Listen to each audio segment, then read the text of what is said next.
here's my question though. When you're sitting there frying wings at Buffalo Wild Wings, like how do you even have the capacity to think of like, I'm going to be successful? And like, how far could you even think? Cause I remember, dude, when I was working a job, I was living in a supplement store, like a typical supplement store, like a GNC. You walk in, you buy like $20 vitamins, and like, that's the people I'm dealing with, right? Like minimum wage job at the time.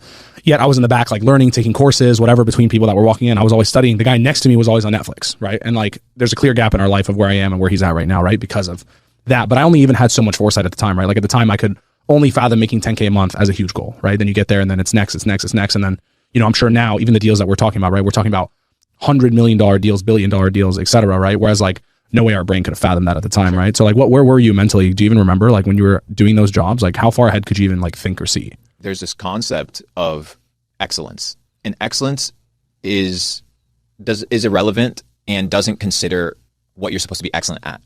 Excellence comes from being present and doing the best that you can in the current moment that you have. If you think about the future, you're just preparing to have just your brain melt with impossibilities, with anxiety, with things that you can't control, because the future is not real. So I don't live in the future. I don't think about the future. I just want to do what I'm doing right now well.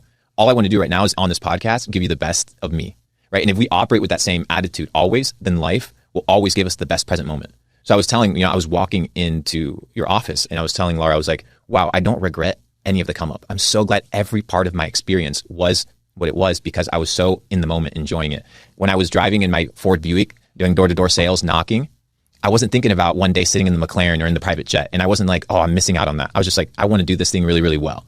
And if you just enjoy the present moment, which is all that you have, and you just, with all your effort, just want to honor God, and with all your might, everything that you do, your energy is just to reflect Him, then you want to do everything well. Business is an art. Entrepreneurship is an art. Everything is just a masterwork of God's greatness. So you don't want to, paint God in a poor light. So everything that you do is a reflection of Him, and then you just point back to glory, be like, why is this so epic? Well, just God makes everything epic, Makes sense.